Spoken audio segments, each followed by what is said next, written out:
Hmm. Good evening and good morning, everyone. I'm Professor Christine Bacaressa Balance on behalf of this evening's event organizer, Cornell University's Southeast Asia Digital Library. We want to thank you for joining us for this panel event, an introduction to the Martial Law Digital Library.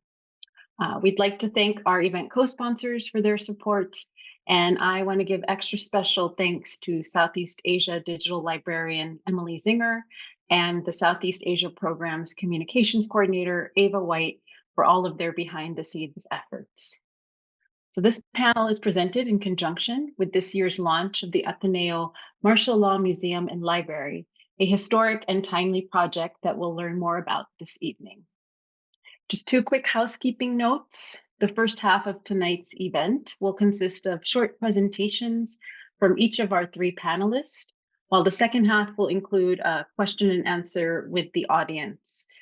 So audience members, please feel free to send me your question directly in the chat box at any point during the webinar, and we'll include you in the conversation at the appropriate time. So tonight's panel is also being recorded for archival purposes and will be available on Cornell University's Global Hub's YouTube channel later this week. Please feel free to let those who could not join us via Zoom tonight know that they can rewatch this event there. And now I have the great honor of introducing our panelists for this evening or morning, wherever you are. Professor Vina A. Lanzona is currently an associate professor in history and former director of the Center for Philippine Studies at the University of Hawaii at Manoa. She specializes in modern Philippine studies with focus on women, gender and revolution, colonialism, and post-colonialism. She is the principal initiator of the Martial Law Library Project and worked with early collaborators from Ateneo de Manila University, the Rizal Library, and the University of the Philippines. Her current book project looks at the social history of marriage and divorce in the colonial Philippines. Lila Ramos Shahani is an expert member of two international scientific committees of the International Council on Monuments and Sites, where she specializes in the interpretation and presentation of cultural heritage sites and intangible cultural heritage. She served in the Philippine government for 13 years under the presidential administrations of Cory Aquino, Noynoy Aquino, and Rodrigo Duterte in various capacities and has taught at various institutions. She has a bachelor's from Brown University, an MA from the Fletcher School at Tufts, and is a doctoral candidate at Oxford. Lila now writes on heritage and human rights in the Philippines. And last but not least, Francisco Jayme Paolo A. Guiang is an assistant professor at the Department of History, University of the Philippines, Diliman. He is currently taking his Master of Philosophy in History at the Chinese University of Hong Kong. His MPhil project is about the history of pensionado scientists and the American colonial bureaucracy in early 20th century intellect Philippines. His other research interests broadly include intellectual history, Philippine nationalist historiography, and studies on the martial law period in the Philippines. He has an MA and BA history degrees from UP Diliman as well. And so at this point, I turn it to Professor Lanzona.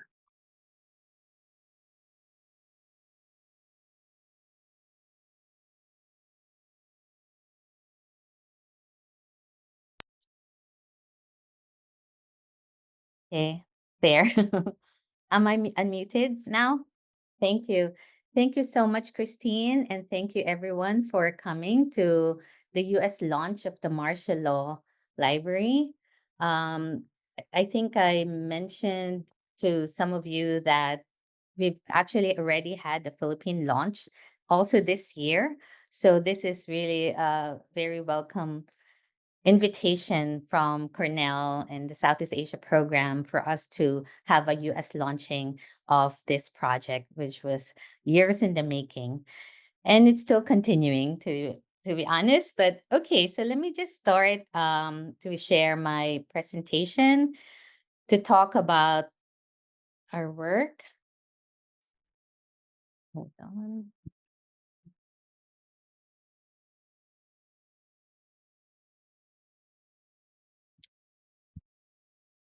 to the introduction to the martial law digital library. So my presentation for today would be on the origins and vision of the martial law library, navigating the difficult Philippine past. So how did the idea of the making of a digital library of martial law materials come about? As the principal initiator of the project, I'd really like to begin by relating how it all started and why I at first I thought about it and how a lot of people really thought and participated and collaborated on this project. So as UHM professor, I'm sure many of you are also professors here. We've been teaching Philippine studies and I've been teaching Philippine studies and Philippine history for more than 20 years at UH. And my course on modern Philippines in my course in modern Philippines, the period of martial law occupies much of the material for the post-war period, but it struck me how hard it was to find primary sources on this topic. For example, when I wanted to talk about the declaration itself, which was known as Proclamation 1081, I had to search long and hard on this document on the internet, and I had thought many times that there should be a website that will house material on this pivotal period in Philippine history. So it was sometime in about 2020, in the middle of the pandemic, and at that point, the impending Philippine elections, that I pushed for the realization of this desire. And at this point, it became somewhat urgent. We all had to switch to teaching online, so it became more crucial to have materials available and accessible to us. And it was readily apparent that Bongbong Marcos, the son of the erstwhile dictator, will become the next president of the Philippines. And with this election, the years of rehabilitating the image of the Marcoses with historical distortion and disinformation will come into full force. So we really needed to do something about it. So I first approached Von Tatanes, who was then the director of the Rizal Library, who then connected me to Miguel Rivera, who was then the coordinator of the Ateneo Martial Law Museum. Both Vaughn and Miggs found the idea excellent and useful and gave their support right away. So from the beginning, I knew that this should be a collaborative project and this should involve the libraries in the Philippines. So from Ateneo's Rizal Library, the University of the Philippines Library also got involved, and then I recruited more people to be part of our team.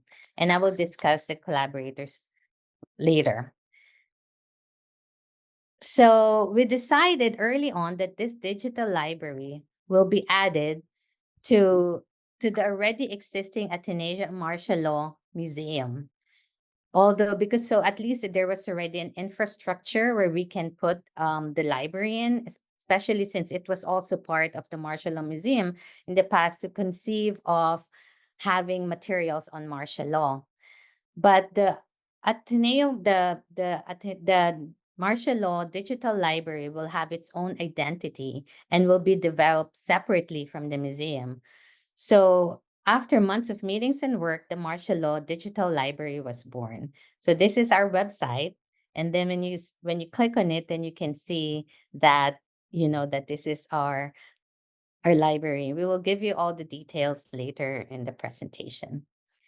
So the first one, so as we can see here, the Martial Law Museum and Library is a digital archive of documentary, literary, and visual records, including here in the library. And then there's also three components in it: the library and the exhibits, which will be for future projects and activities, and education, which provides curriculum materials for those who are teaching martial law in their classes.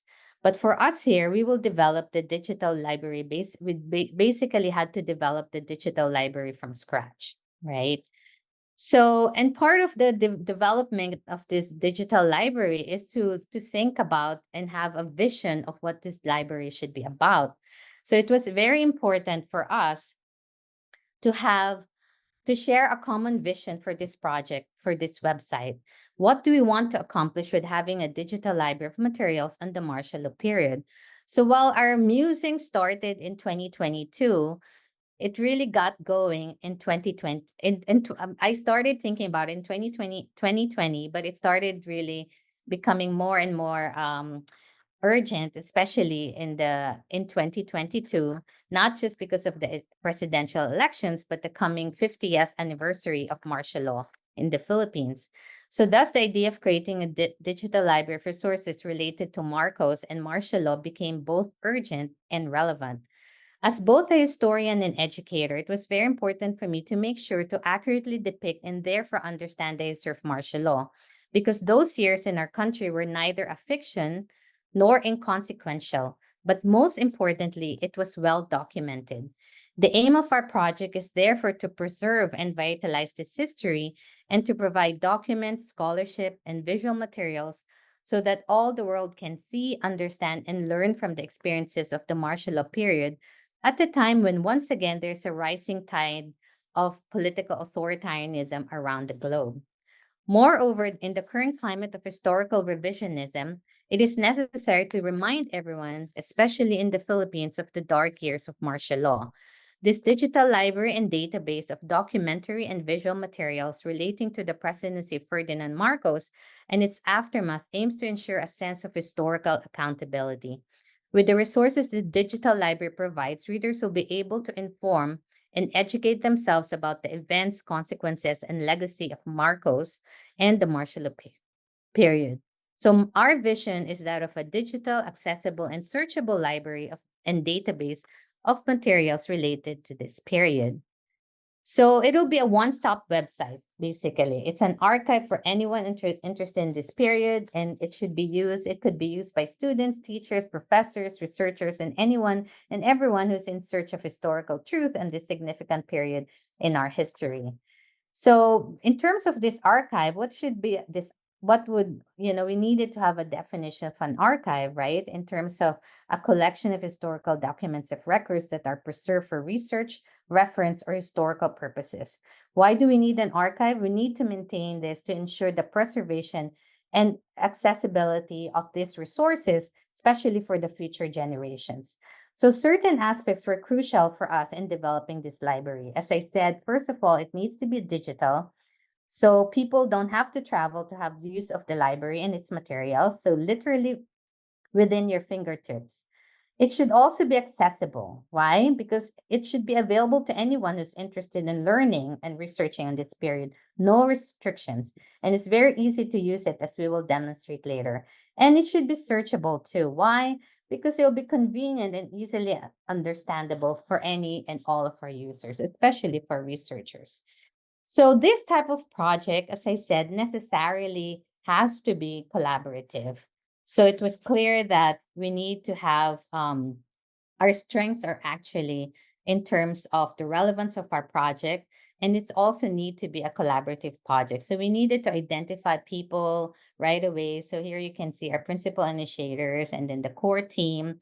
And then as a collaborative project, we involve not only in the end University of Hawaii at Manoa, not only Ateneo and UP, but also, so you can see, University of Washington, Vanderbilt University, the International Council on Monuments and Sites, right? It's a very collaborative project. So this is really one of the biggest strengths of this library. And currently, these are the institutions and organizations that collaborated in the project. But in terms of our strength, this is really our strength. But in terms of that could also be, in a way, one of our challenges, because most of us who are part of this project, we're all professors, researchers, administrators, teachers, activists, so, and we're all volunteers in this project. So we do it on our own time. So which means that sometimes we have some challenges, right? But we've now identified a very core team. And this core team is really very dedicated to the project, and we'll introduce some of them later. So our plans for the future is to continue growing the website with more sources, consistency, and also reaching out to schools and libraries to make presentations like this one to make sure that the library is being utilized. So we believe that this archive is not a static one, but it's constantly changing and expanding. So basically, as a historian, I wanted to focus on sources. You can see we have primary sources when we talk about raw information, first-hand accounts, etc. Secondary sources, books and materials that offer, analysis and literature, art, film, and photography. It's all covered in the library. but also it became evident that not all materials on this period are found in libraries and books.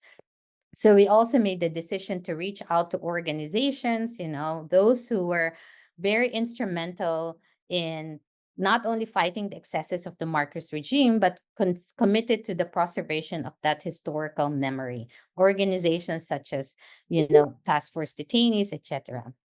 So we also included collections found in various libraries in the US, which also developed their own archives. But actually, we're also expanding to other libraries in the Philippines. In fact, our recent collaboration is with the University of Cordillera in terms of their archives. So let me just show you again. I'm very proud to kind of show you what our library, our digital library looks like and how it functions. So here you can see the library. And as I said, in terms of primary sources, we have all this data from government, non-government organization, diaries, government documents, interviews. And it's, as I said, it's very easy and very to navigate, right? So you go to the primary sources. And for example, if you wanted to click on a government document, you click on government documents. So all the government documents will be there. And then, for example, I wanted proclamation number 1081, right? The best thing also about the way that we organize and reconstruct this library is that first we have the title, right? So, and then we have the author of the title. We have the citation itself, and every single entry has its own annotation. So, a kind of brief summary of what the source is. And as you can also see, we have the full citation here. And also, we have certain themes or topics related to this. So if you click on that, you can see all the other documents which are related to that. So then you click on source. When you go to source here, then you have the actual document itself, right? So this is really how we did it. Like, so in the newspaper and magazines, for example, we click on that, all the newspaper and magazines will show up. And then you have the Philippine Daily Inquirer, for example, here. Again, the annotations and all that. And then you go to source. The source is actually here, right? Memoirs and autobiographies, for example, one of the most important was, for example, Testament from Prison Cell by Benigno Aquino. An annotation, go to source, and you have his testament right there. And it's the same for another memoir, Subversive Lives, for example, and then the memoirs there. And as I said, aside from this, you can also click on the tags or the themes. So when you, for example, when I click on authoritarianism, all these other books connected to authoritarianism will be presented in the library, right? So in terms of secondary sources, we have also here the biographies, books, texts, essays and journal articles, just as an example, for example, the classic book on the conjugal dictatorship of Ferdinand Imelda Marcos, again annotated, fully cited, go to source, and you have the book right here. And then it's the same for journal articles, for example, this one from Casarinlan, and you have the articles. When you go to source, then it's there too. Okay, so now I think one of the things that will be really interesting for especially for a lot of students, would be the visual and the literary materials, right? So we for this one, we have the different sources like broadcast media, documentaries and feature films, movies, novels and fictional works, and poetry. So for example, if we wanted to go to the broadcast media, and then we have, for example, President Ferdinand Marcos proclaims martial law. If you wanted to see the actual footage of that, then you go to the source. And then once you go to the source, then it actually connects you. So let me just play a little clip from that. The proclamation of martial law is not a military takeover. I, as your duly elected president of the Republic, use this power, which may be implemented by the military authorities, but still is a power embodied in the Constitution, to protect the Republic of the Philippines and our democracy. So that's just a slight a short clip.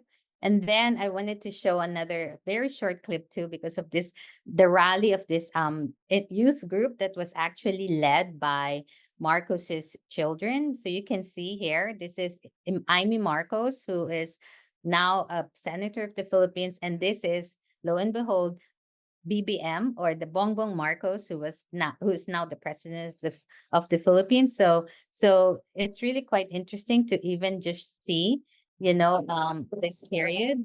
So you can see them very committed to martial law.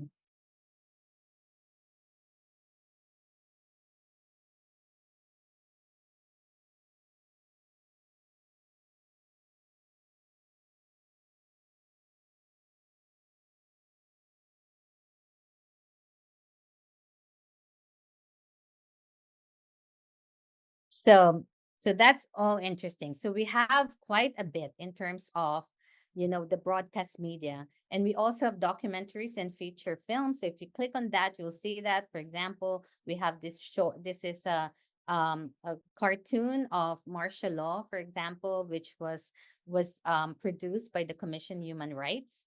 And it's a cartoon where, where you can also show it to your students, right?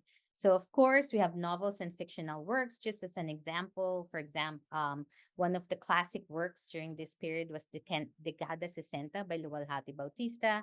Again, annotated, completely cited. And when we go to source, then you have Luwalhati Bautista's work right here. So I'm going to now introduce Kite Martinez, who is part of our research team, who will now talk about the two other aspects of our library, the organizations and the library collections.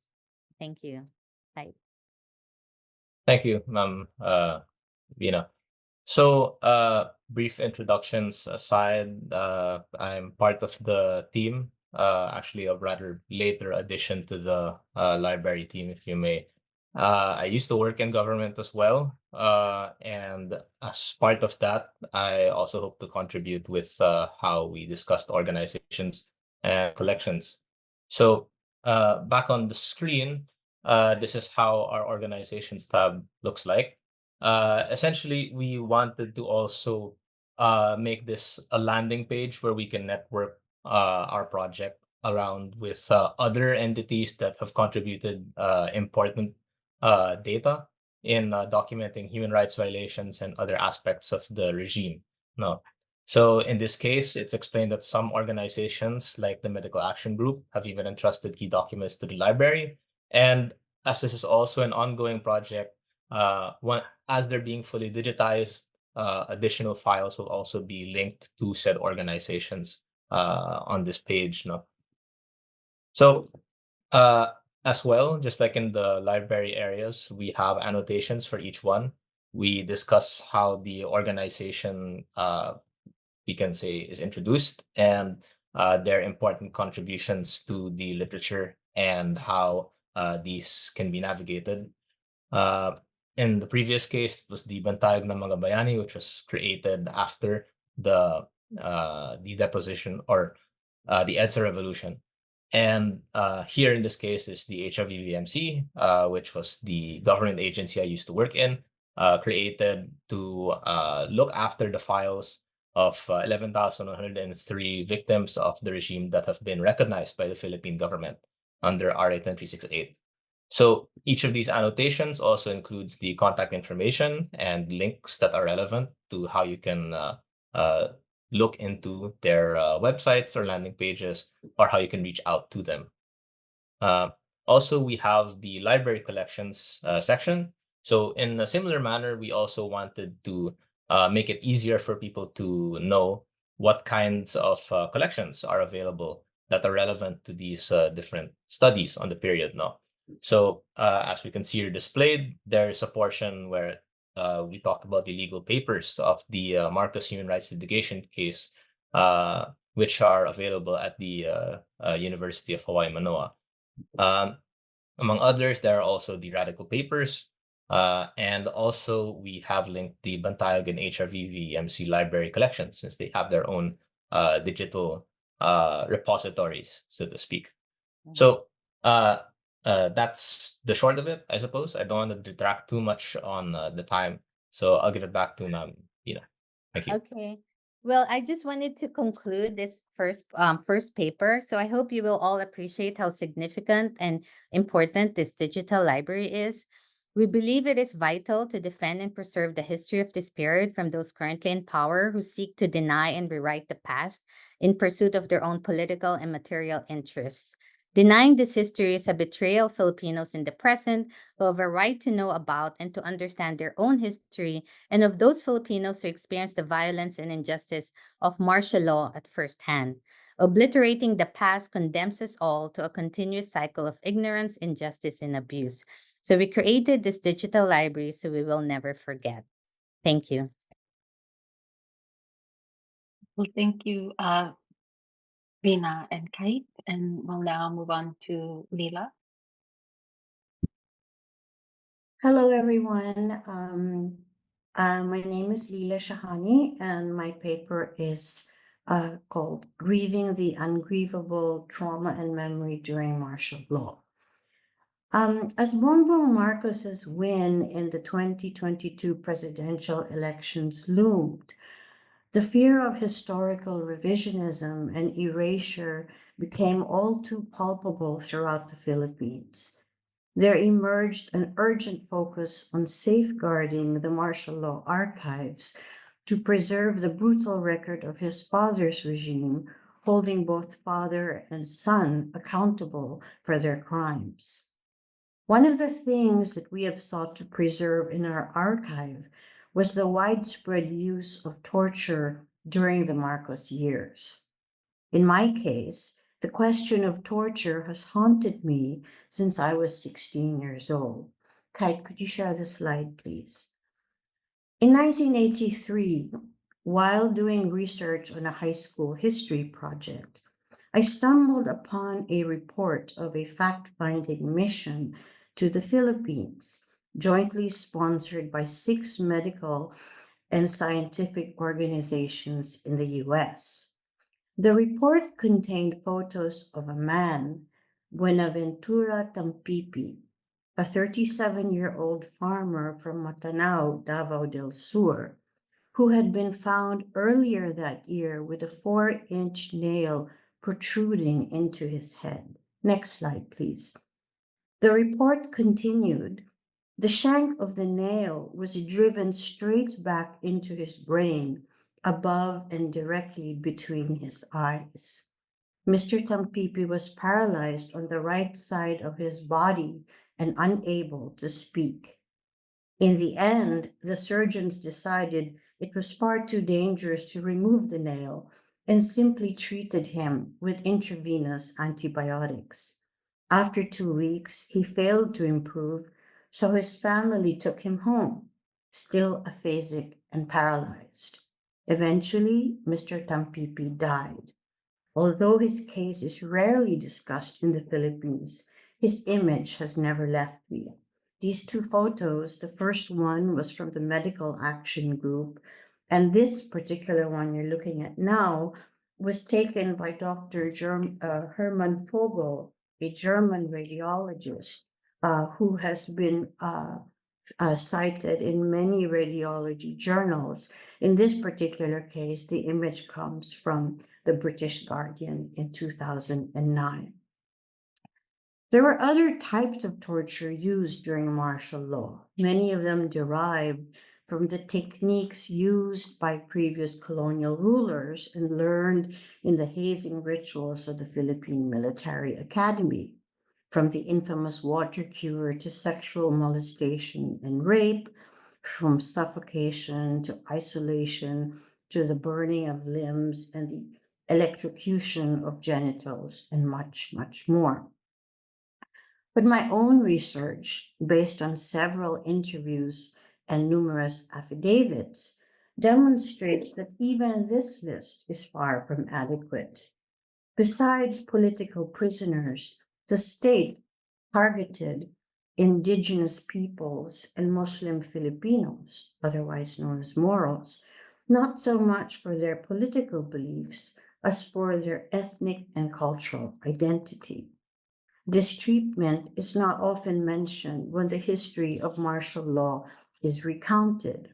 In what follows, I'd like to mention a few examples. Kate, could you put the slide down, please? Because it's the only thing I can see. State policy during the Marcos years towards Moros in Mindanao was, simply put, one of ethnocide. This political, economic, and cultural practice harked as far back as the American colonial period in the early 20th century and arguably continues to this day. Some have suggested that the number of Moros taken by state and state-sanctioned forces during the Marcos years reached approximately 120,000 lives. This is Tom McKenna in Jeffrey Sluca's Death Squad, Anthropology of State Terror. During martial law, the military, along with Christian paramilitary groups, often dispensed with detention sites altogether, bombing and strafing entire Moro villages instead. The majority of Moros were temporarily kept alive as prisoners made to brave the elements before being exterminated altogether. Abubakar Amir Hassan, one interviewee, described to me the routine killing of Moros in Maguindanao, as well as the looting and pillaging of their homes throughout his childhood. In 1973, he went to a hospital in Cotabato City because of a painful ulcer. Once there, he was captured by the military because, and I quote, he looked like a Moro. Hassan was first heavily beaten before being subjected to the Frogman game. Put in a gasoline drum filled with water, he was submerged for several minutes. Each time he attempted to push his head up to breathe, his head would be hit with a rifle butt, forcing him underwater. This went on for 3 hours. He was eventually told that he would be killed later that night.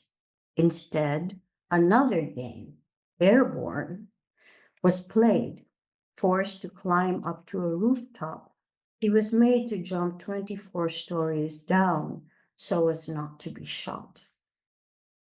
A year later, a particularly virulent attack took place in the coastal village of Malisbong in Palimbang, Sultan Kudarat, Mindanao, the southern part of the Philippines. On September 24th, the Philippine military and navy, with the assistance of the notorious Ilaga, a Christian paramilitary group, descended upon Malisbong, leading to at least 1,500 deaths by execution, torture, exposure to the elements, and disappearances at sea. Countless women were raped. Some estimates based on interviews and affidavits suggest up to 3,000 women on naval barges and elsewhere, while many homes were looted before being razed to the ground. Arthur Amaral, an American priest helping displaced locals, recounts how he was asked a startling question by a Colonel Pedro Villalon. Would it be more practical, do you think, to feed or kill the Moros in the mosque? He asks, and this is cited in the Takbil Mosque Palimbang Reader, done by the Memorial Commission. This demonstrates the state's reluctance to spend resources on detaining Muslims when killing them en masse was a swifter and far cheaper option. In a court affidavit, Neddy Luna recounts how in 1976, soldiers in the Ilaga arrived in Barangay Lumati in Sarangani, rounded Moro men up, and took them to the Kiamba Municipal Jail. Her husband, Ulingan Luna, and this is a harrowing story, was blind and unaware of what was happening. However, he was sitting in a field on his grazing carabao, accompanied by his 12-year-old nephew. Upon discovering Luna, the soldiers began to hit and punch his head and whole body. They then tied his hands and feet together and forced the carabao to run through the fields, leaving him mangled and bloody. He was then tied to a tree and shot in different parts of his body until he eventually died. Luna's traumatized family proceeded to escape to General Santos City. But the following year, they were discovered by the military and the Ilaga, who broke into their home and beat his brothers for days, while the rest of the family remained locked in their home. The ear of one brother, Absar, was also cut. That same year, a woman, Misba Watamama, was caught by the Ilaga, also in Sarangani, and her story is that they had planned to bury her alive, but instead of doing so, they hit, kicked, and punched her for days, provided her with no food and water. And their commander, the notorious Bokay Manero, who is notorious for his cruelty to many of these victims, then proceeded to cut off one of Watamama's ears. 14 Moro men were then stabbed by troops who were told, if there is still a pulse, stab again. Watamama escaped being burned to death by running for her life, even as her intestines were quote unquote falling out of her stomach.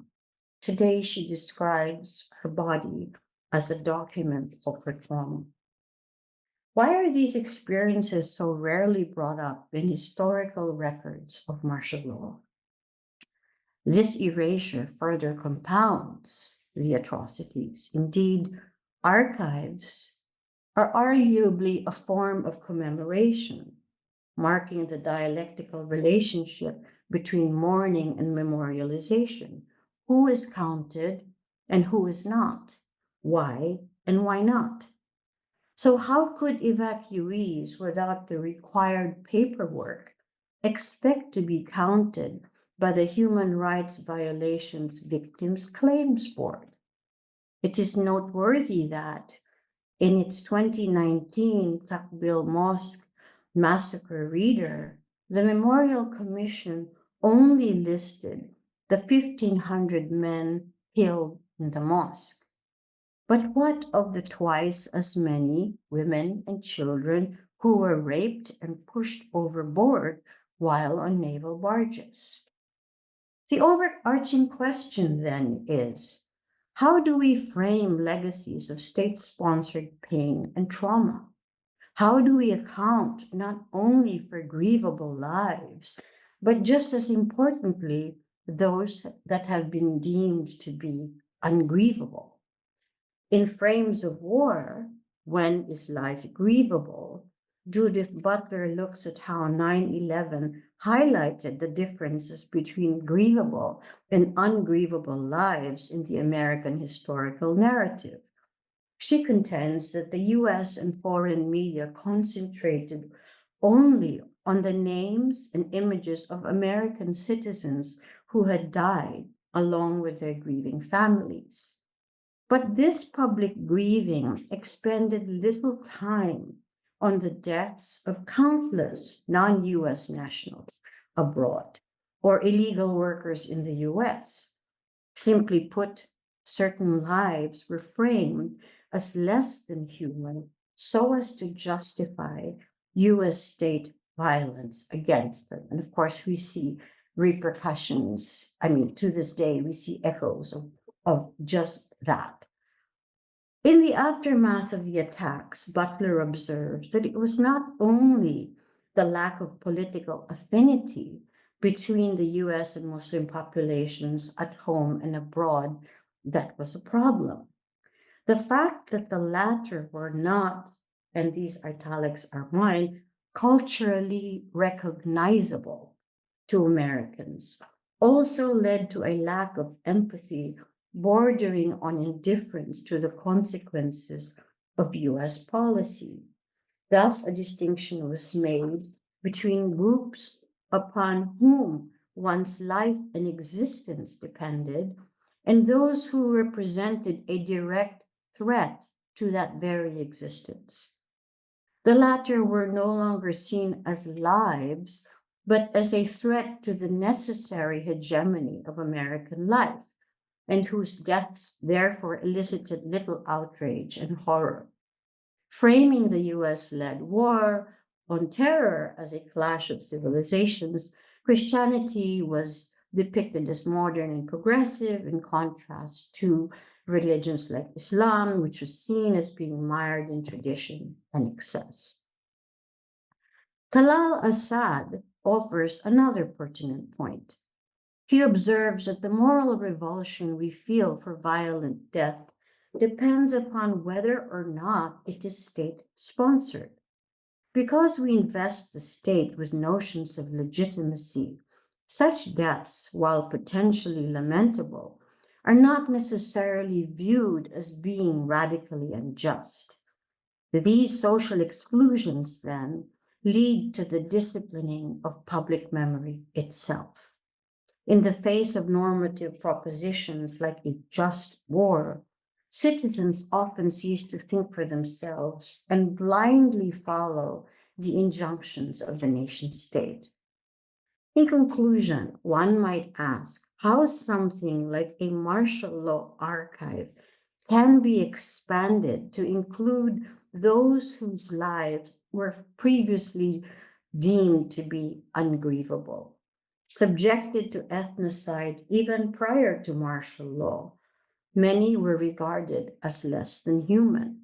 As such, their annihilation was seen by the state and its military as being justifiable. While the acts of torture above arguably demonstrate both the patriarchal will to power and gratuitous pleasure in inflicting pain, echoing the pillaging of war, public apathy about the suffering of indigenous and Muslim Filipinos has redoubled their anguish at their invisibility. All too often, their stories have been erased from archival collections and public memory itself. The colonial class and gender bias so pervasive in Philippine institutions and among elites are the twin legacies of colonial and capitalist hierarchies. Equally, the Catholic enculturation of the public sphere, despite a secular constitution, has perpetrated xenophobia and, in certain instances, ethnocide towards those who follow separate belief systems. The indigenous groups of northern Luzon, approximately 2% of the population, however, are more easily co-opted into the national narrative, perhaps because many of them speak English and were educated by American Protestant missionaries, unlike Moros, who actually constitute 6.4% of the Philippine population. The task at hand, then, is to challenge the tendency of public and private institutions to arrogate to themselves the power of disciplining public memory in the name of nationalism, excluding those whose lives they deem to be both unrecognizable and ungrievable. Secondly, the case files of applicants for compensation who have been turned down must be re-examined, allowing for circumstances that may have made it impossible for survivors to produce adequate documentation. Finally, it must be underscored that the recognition of an other's experience of trauma and precarity does not in itself absolve us of the responsibility to address the very conditions that made it possible in the first place. Archiving these traumatic narratives is the first step towards seeking justice for the survivors. As Butler once put it, What may be finally more true is that the subject that I am is bound to the subject I am not, that we each have the power to destroy and to be destroyed, and that we are bound to one another in this power, in this precariousness. In this sense, we are all precarious lives. Thank you. Thank you so much, Leila. And I think at this point we'll move on. Francisco, yeah. Okay. Let me just share my screen.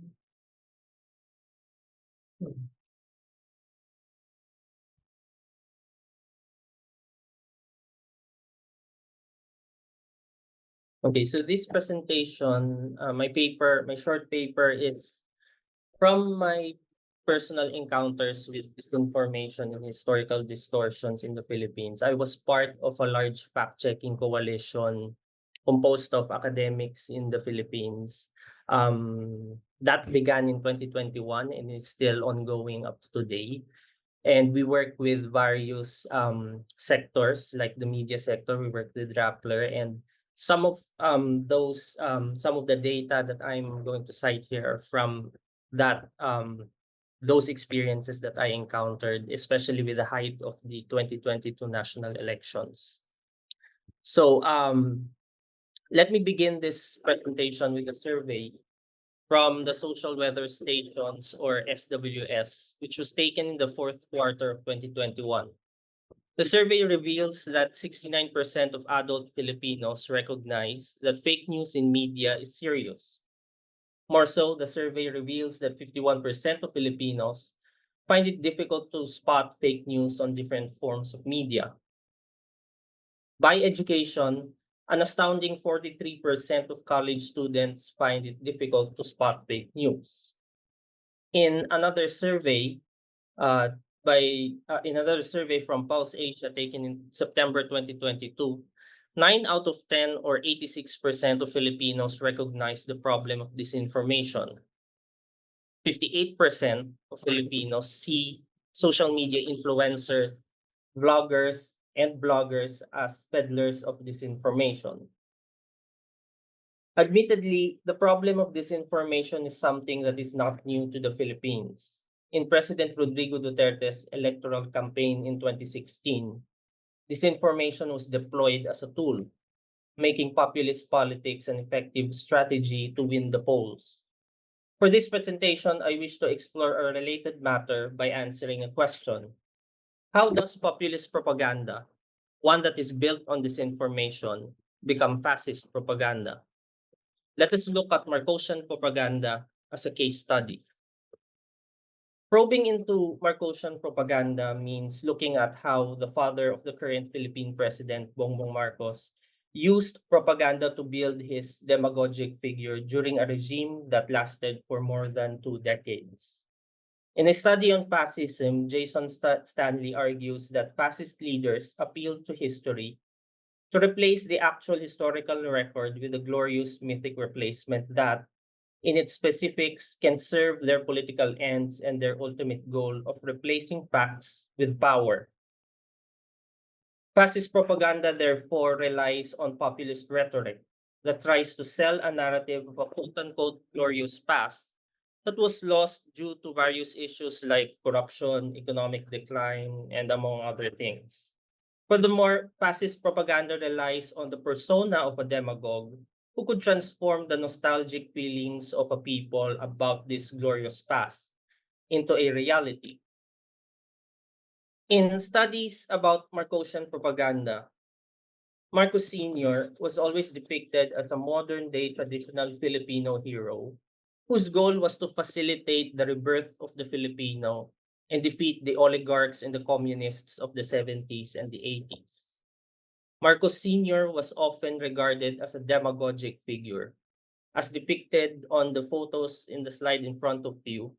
On the upper left hand side, Marcos Sr. is depicted as Malakas, or the strong one, and his wife Imelda Marcos below that image is depicted as Maganda, or the beautiful one.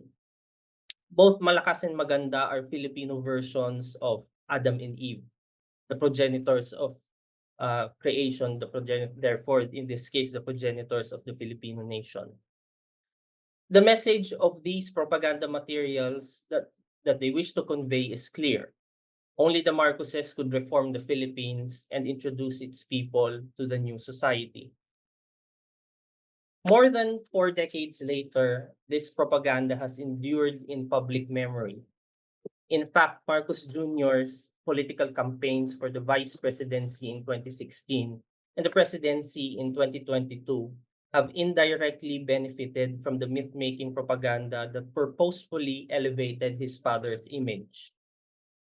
And with the advent of social media and the different forms of media, the network disinformation that former President Duterte used in his campaign in 2016 was deployed by Marcos Jr. to amass public support for his presidential bid in 2022. There are countless of social media materials that talk about the nostalgia for the so-called golden years under the Marcos regime, at the expense of twisting and negating established historical facts. These counter-narratives have exaggerated the quote-unquote brilliance of the late dictator, thereby downplaying the harsh realities of the martial law period. Since fascist propaganda aims to whitewash the image of a demagogue by rousing feelings of nostalgia among the public, what are some examples of propaganda materials of this kind that continue to populate various social media platforms?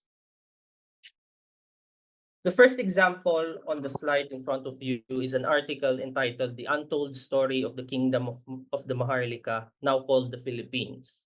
This was posted on the website of the Kilusang Bagong Lipunan or KBL, the political party of Ferdinand E. Marcos established in 1978.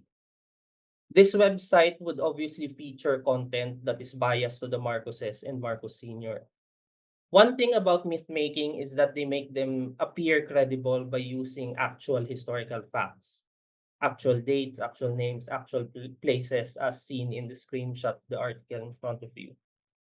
And its goal is to satisfy whatever the plot of the revisionist may mean to craft.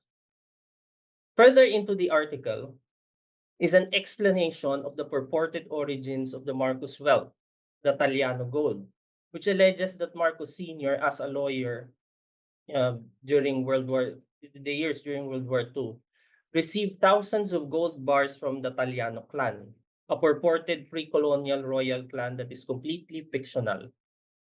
Clearly, this narrative was designed to discredit any claim that the Marcos wealth was ill-gotten.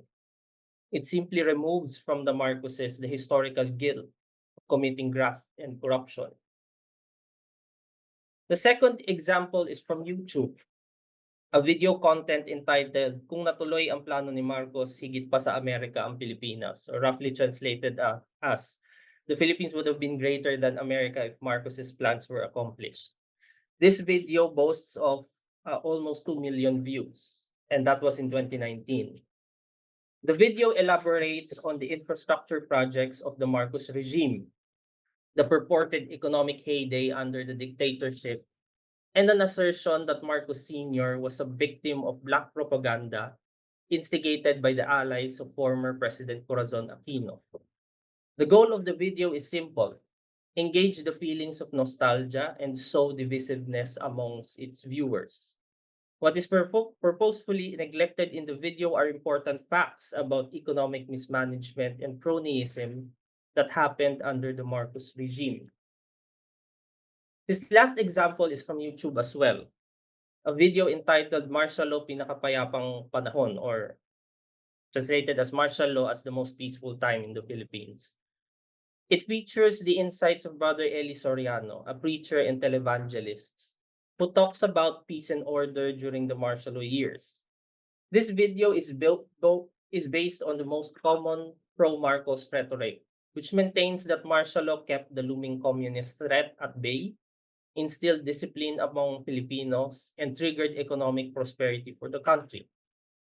What is alarming about this propaganda material is that it denies the gravity of martial law-related killings and pushes the people to challenge indubitable facts about human rights abuse during that period. In short, the video justifies the authoritarian machinations of Marcos Sr.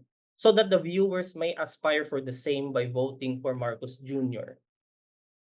By applying Jason Stalin's observation, we can say that Marcosian propaganda, ever since its inception in the 1970s, up to its current form in digital media platforms today, has glaring features of fascist propaganda. It relies heavily on populist rhetoric by using network disinformation, a strategy that was proven effective by Duterte's propaganda team. Additionally, it stirs feelings of nostalgia so as to cleanse the public image of the Marcoses. But what makes Marcosian propaganda truly fascist in nature are its attempts to suppress its critics and detractors. Again, this is not something new. The Duterte government has in fact placed the necessary infrastructure to accomplish an efficient removal of the opposition through institutions that promote counterinsurgency propaganda. The National Task Force to End Local Communist Armed Conflict, or NTFL-CAC, established in 2018, and the Anti-Terrorism Law of 2020 have been instrumental for both pro-Duterte and pro-Marcos propaganda handlers to red tag the opposition. Thus, Marcosian propaganda aims not only to elevate the legacy of the Marcoses through historical distortions and disinformation, but it also aims to target perceived quote-unquote enemies of the state, who are actually progressive individuals and groups, human rights advocates, and even advocates of academic freedom. The slide on the screen in front of you shows you screenshots of some propaganda materials that we gathered from 2022. And these are from pro-Marcos influencers who have produced the same video content that I have cited in the earlier slides. Even the University of the Philippines, some of its faculty and its students, has been constantly targeted by red tagging propaganda, both from the Duterte and the Marcos Jr. administrations, simply because they were vocal critics of the government and simply because the university has had a role in the movement that toppled the dictatorship decades ago. So where does the martial law digital library find its relevance with the recent upsurge of this propaganda in the Philippines, this kind of propaganda in the Philippines? For one, it is important because it democratizes the access to relevant primary and secondary sources about the martial law period. It is also our response to the distorted narratives about the martial law period that has proliferated in various social media platforms in recent years. And lastly, I'm unsure if anybody remembers this, but the Duterte government created book banning and book censorship measures in public school libraries in 2021 in different colleges and universities. This involved banning academic literature on the martial law period due to their quote-unquote subversive nature. Though this book censorship crusade has not happened under the Marcos Jr. administration, the threat is always there, especially with the NTFL-CAC and the anti-terrorism law in place. This digital library is our way to tell the powers that be the stories and the stories of struggle and sacrifice that ended the dictatorship will continue to live on. Never again, never forget. Thank you very much. Maraming salamat.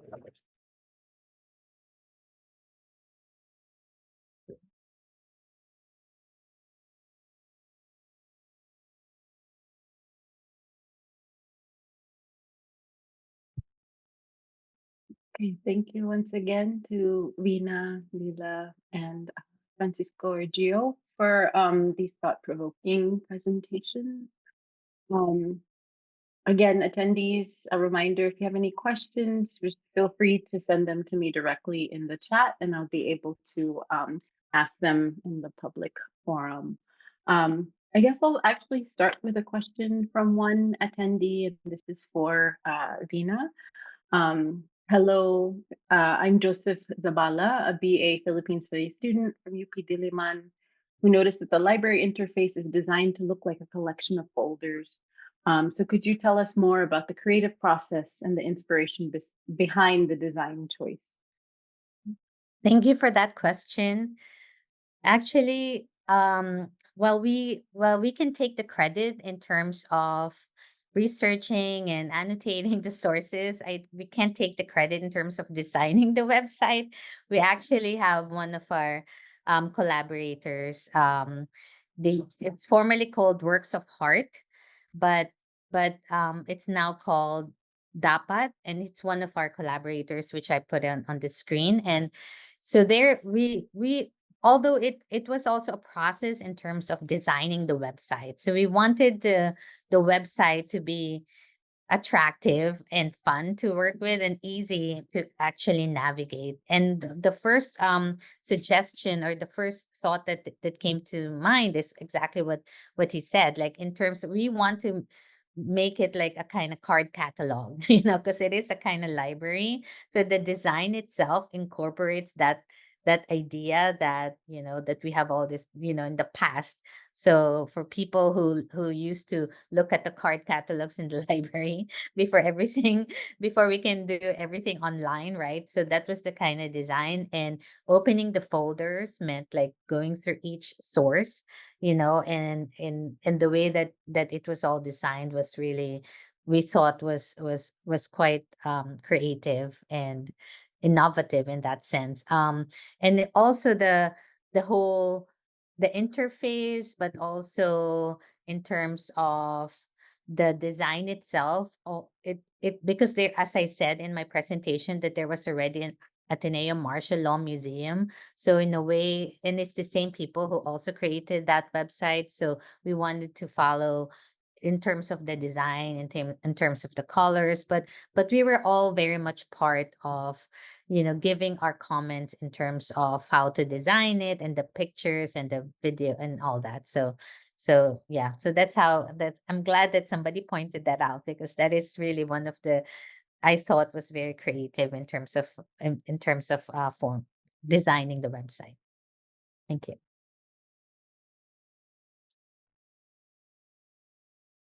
Thank you for that, Vina. And I guess, to kind of move from kind of design choices to a question I had during your presentation, and that was really taken up, or brought maybe more to the forefront vis-a-vis Lila's presentation, right? I wonder if you could talk about, because martial law as a history, as just an event, as the amount of organizations and who it impacted is just so wide ranging, right? And so could you talk more in terms of the scope, right? How did the um, I guess committee, or the instigators, right, and the collaborators kind of decide what could be included, what not to include, right? And I think too, it has a question in terms of, yeah, who's included in the kind of nationalist telling, let's say, of martial law history.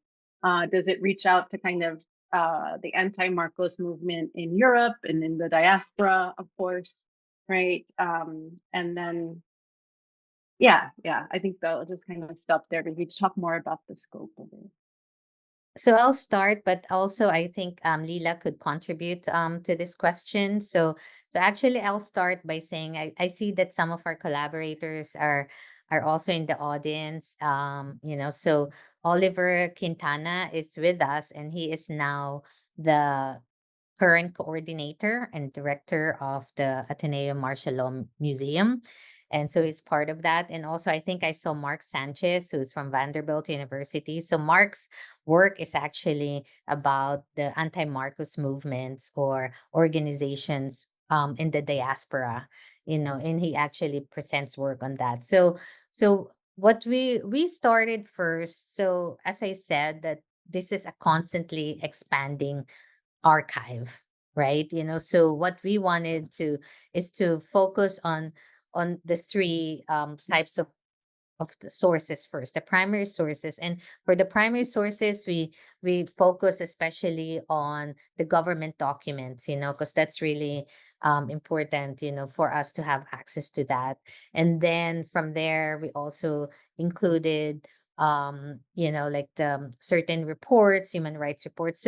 So we, and in terms of also secondary sources, most of the classic works are there, but we also realize that there's a lot more works that are are out there that haven't been incorporated. Of course, maybe one of the questions of people too is, how do we get permissions, right? In fact, part of our in the website is a note on permissions.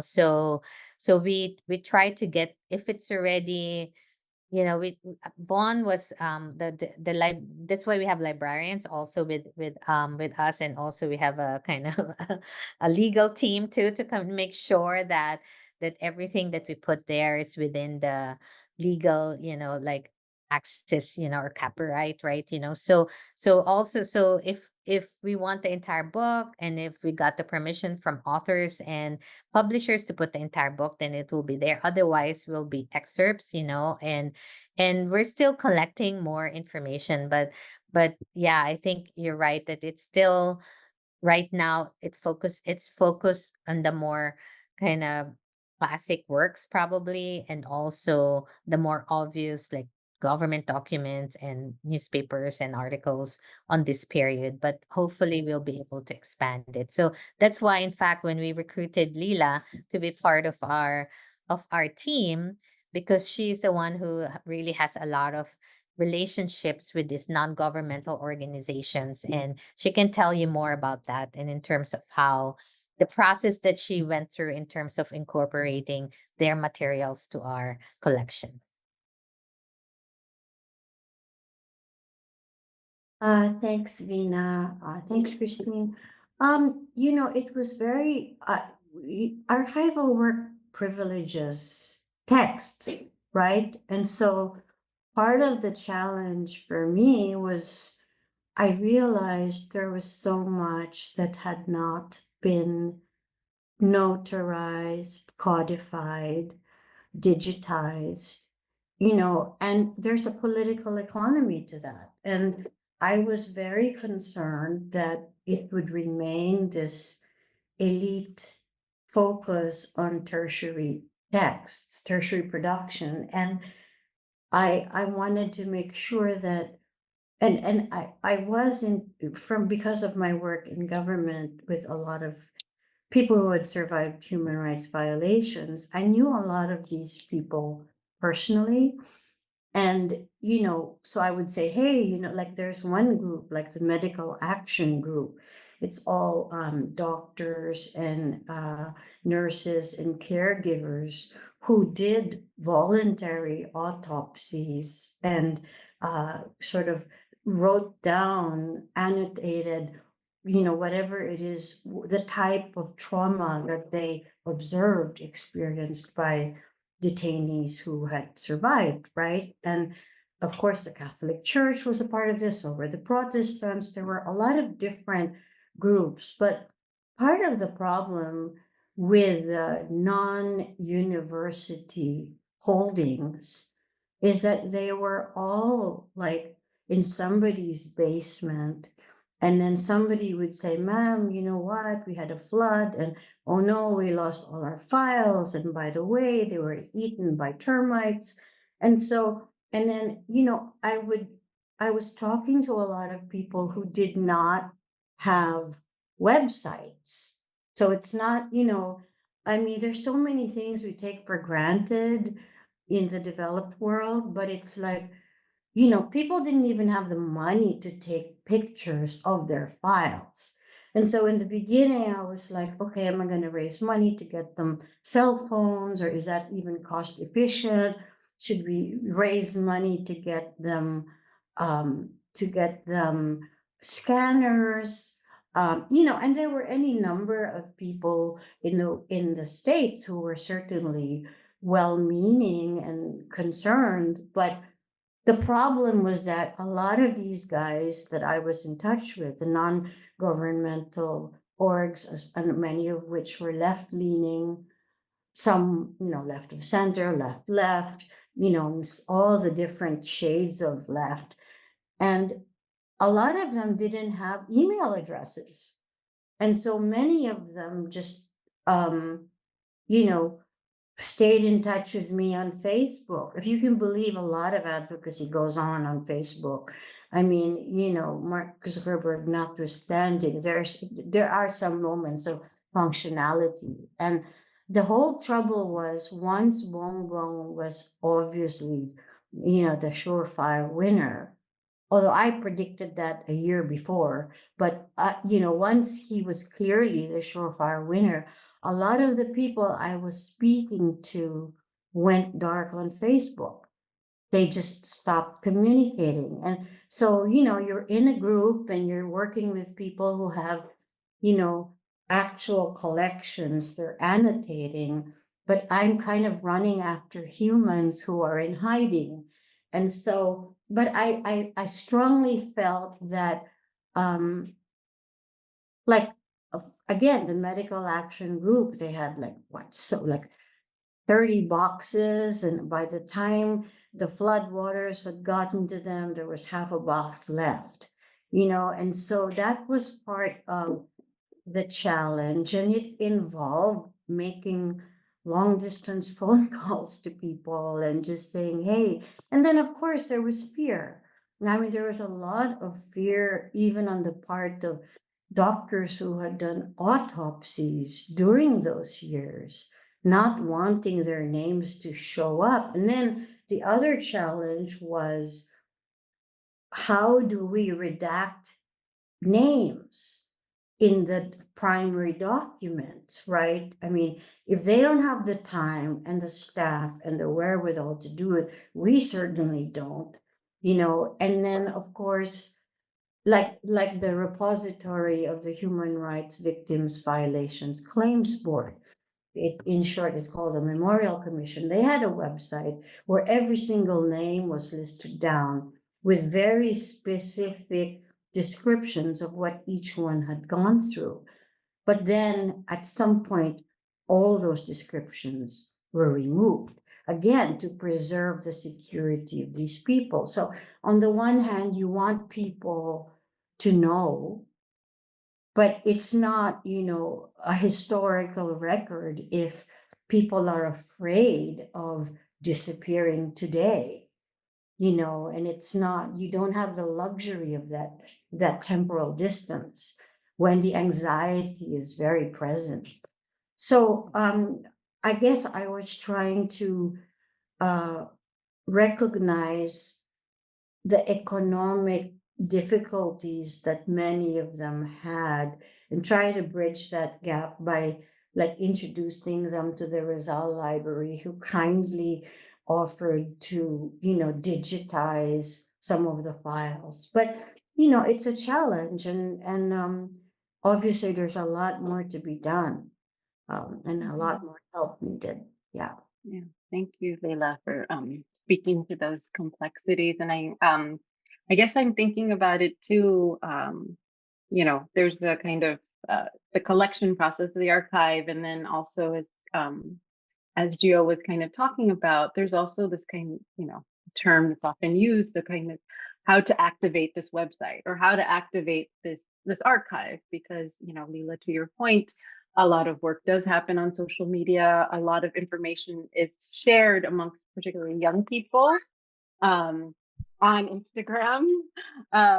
So it's just, how do we activate, or how do we take, right, the information that's on this website and make it more, I guess, I don't want to say palatable, but even more accessible, right, to young people, because, I think as Gio's presentation points out, if the propaganda machine is working through these kind of outlets, is there a way in which, right, the archives counter discourse can also work through similar outlets? And I don't know if Yeah. that's a question for Vina or Gio or both. Oh, okay. Gio So first. yeah, sure. So one thing about what triggered at least the colleagues that I know in the Philippines, the those who teach history and those who are interested, who do studies on the martial law period, they start to engage in different social media platforms. They start to create TikTok accounts, just to make sure that there's this pushback from the academic community who are not really confined within the academic institution but would go to social media in order to to as a counterbalance to the surge of fake news and disinformation and distorted histories. And what's very good about this, what's happening, I mean this is largely part of public history. And public history is very important because you engage multiple publics, multiple sectors, and make history relatable to the larger public rather than it being confined inside academic institutions, especially with the context of the Philippines that social media is a very effective platform to launch campaigns, political campaigns, for example. And um, this website, this digital archive, has huge potential to collaborate with public historians in the Philippines and to work together, probably do podcasts, for example, in order to function as a popular means of telling people on the digital media that we have something like this going on for years already, and it's absolutely for free. Mhm. Because one thing about when we did, as I mentioned earlier in the presentation, when we did our fact checking campaigns, we managed to talk to high school teachers in public schools, for example, and they weren't really aware where to look for books, secondary, so not even primary sources, but secondary sources on the martial law period, because it was all scattered all around the internet, or they didn't have access to internet. You don't really have that single repository of sources, just Mhm. like what this digital library is offering. And that's a huge potential for this project, especially now that we're about to go to another election cycle, and we're expecting that there would be a surge of disinformation again on various social media platforms. And this is the perfect time Mhm. for academics to do engage in public history and use the materials that we have in this digital library. Yeah. Um, So just to add for a little bit, and also what Lila was talking about, of course, we're very aware of the possible risks, like having an archive out there, so it could just be shut down, by the government or for whatever reason, so we are, we're quite realistic about, I mean, so far it seems like it's something that people are getting more and more aware of and are actually using. So yeah, so it's what I was talking about earlier. This archive is not static and is continually expanding, and we're doing a lot more reaching, like outreach to different organizations probably, and also different collections, and if they're willing to share their website and to provide links for that. So it's really, as we said, it's a repository, one-stop repository of all the materials that you want. And yeah, and I think we have a very dedicated team right now of, we do research and organizations and working on library collections and then putting everything together. I mean, it is very time consuming, especially since we made this early decision that we want every single source to be annotated, so in fact, but we think that that's really a very kind of strength of this archive. So and hopefully in the future we want our website to be also very active, so we would like to sponsor talks like this, on the website. And so that's why we have this other part, which is exhibits, which is really to kind of sponsor certain activities and talks, and to involve a lot more people, so yeah, so I think it's very promising in the sense that it's what Gia was saying. It's free from everyone. We've tried to incorporate, with Lila's, connect relationships with these organizations. We try to incorporate not just kind of elitist materials. And then we'll be trying to reach out to other, libraries in the Philippines. As I said in my talk, our latest collaboration is with the University of Cordillera, so they have materials on martial law that they've already digitized. So we're going to add that to our collection, and also to make sure that, that it's not only elitist, but also not just Manila centric. So we'd like to kind of make sure we do outreach, not just in the Philippines, but but also abroad. And that's why we have all these different library collections too. And we have reached out to different, so anyone who's here who's willing to share their materials with us and like to collaborate with us, just please contact the, martial law digital library people.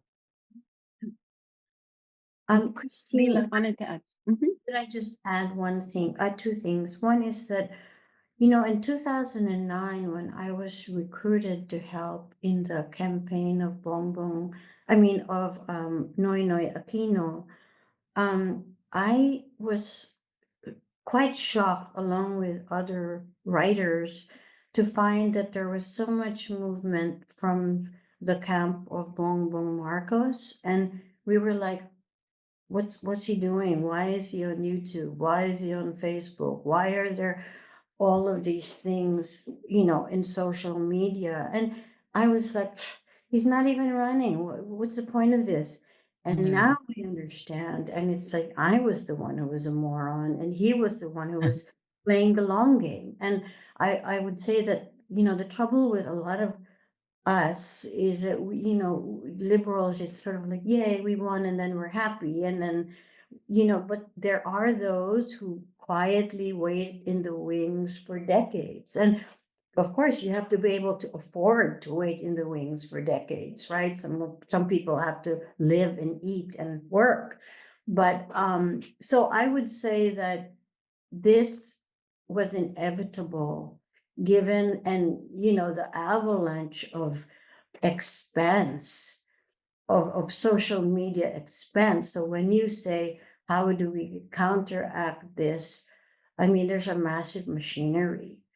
And I would say that we've done what we can, but we do need the next generation of, young people who are more, with it when it comes to TikTok. I'm certainly not, who would know how to. Of course, you don't want to trivialize the suffering of another human being by putting it in a meme, right? I mean, that's you have to be careful not to render anything pornographic. But I just mean, this is not just a collaboration, it's also an intergenerational collaboration. It will have to be, because we can't do it alone, Thanks. Thank you for that, Leela. And I think, again, to the point, Gio was mentioning, public history kind of projects, podcasts is another form of, learning for young people, or some of us not so young people. But also to your point, it's like, I think part of the BBM, or the Marcos social media machine, was on TikTok, the use of archival footage and the framing, right, in a way that made, Imelda's disco dancing with Kissinger, and that makes her Yeah. approachable, and Yeah. and it taps into a certain feeling. So in some ways, right, how can this library, or these kind of archival materials, be used towards another kind of set of feelings, right? Political feelings and political aims, right? I guess in the interest of time, I'm going to kind of consolidate. Vina, you kind of already mentioned ways in which folks who can donate, right, original letters, photographs, and so on, other materials, is by contacting you. But I don't know if you want to drop that specific contact information in the chat. I just want to call out that Yolanda Suda, who's here in the Zoom room, has actually documents of the Japanese who were studying at UP Ateneo during those martial law years. So that particular, but also if you could just kind of, you've gestured towards it, but briefly talk about kind of some of the plans for the library, and particularly how to sustain it or how to have it grow, right? And particularly in the ways in which Lila's mentioning of trying to digitize materials that go outside of I guess, the realms of academe, the realms of libraries, the realms of Manila, right, or cities themselves. So. And that's a question from Tailhard Paradela. Thank you. Thank you for that question. So, even if we started, as I said, about 2020 to just think about this digital library, and it took about 2 years for it to finally, start working on it. And we just had our launching in the Philippines in this February. So it's actually been probably less than a year since we officially launched this library, and we're now in the process of transitioning our from our design team, and also to make all of us who are part of our team be able to upload more materials. So right now we haven't been we have continually gathered all the materials that we want to upload, so there might be more uploads in the future. So that's our plan, is to really extend the library and expand the library. And then we also plan to do more outreach activities, especially I think I saw one in the chat here, from other schools and universities in the Philippines, to make sure that they're aware that this library is here. And as I said, it's accessible to anyone. It's highly digital. It's digital material, so they don't need to go to the physical library.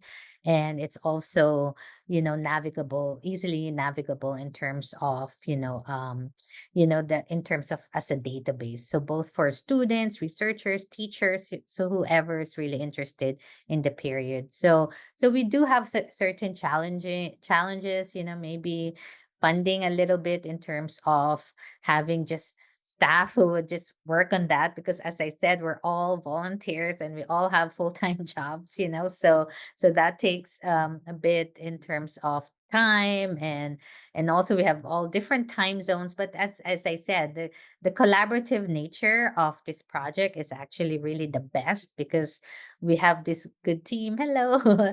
Good team where we can all work together. And as I said, it's not just in the Philippines, but it's across continents, across countries. So that's really the strength of this project, and the people who are involved. So I think if you go through the website, Martial Law Museum Library, even if you just Google, there is a button there for contact us. And so people, if they wanted to contact us, and then basically ask us to, if they wanted, for whatever questions, if they want us to give presentations.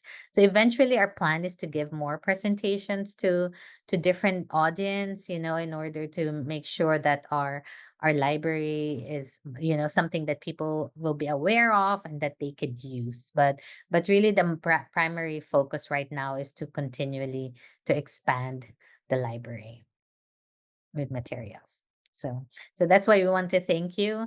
Like this forum, for example, that gave us an opportunity to talk about our own work and this library. And so the works of Gio and Lila, there are so that it kind of just highlights why a digital library like this is so important, because people could use it in order to have very really good reflections and ideas about this period. I mean, the thing about our library is that we don't it's not the same as a kind of propaganda machine, the same as like Bongbong uses all these materials in order to build his career, right? What we just want to present them as they are now, especially in terms of the videos. But then the annotations are important, because you can even see, why these videos existed, and when they were there, and why these certain books were written, and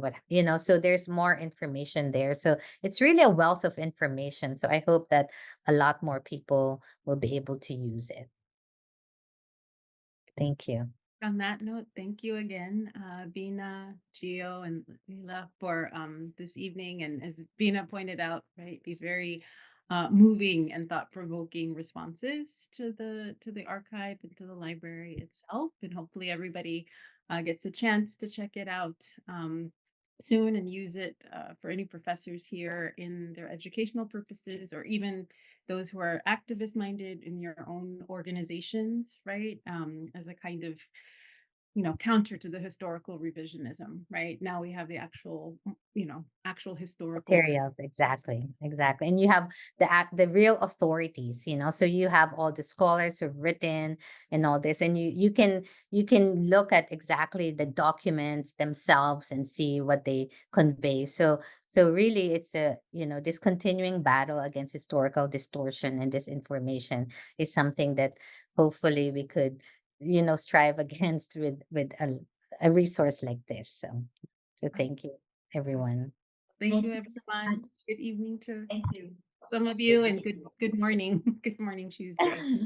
You Thank all. you everyone.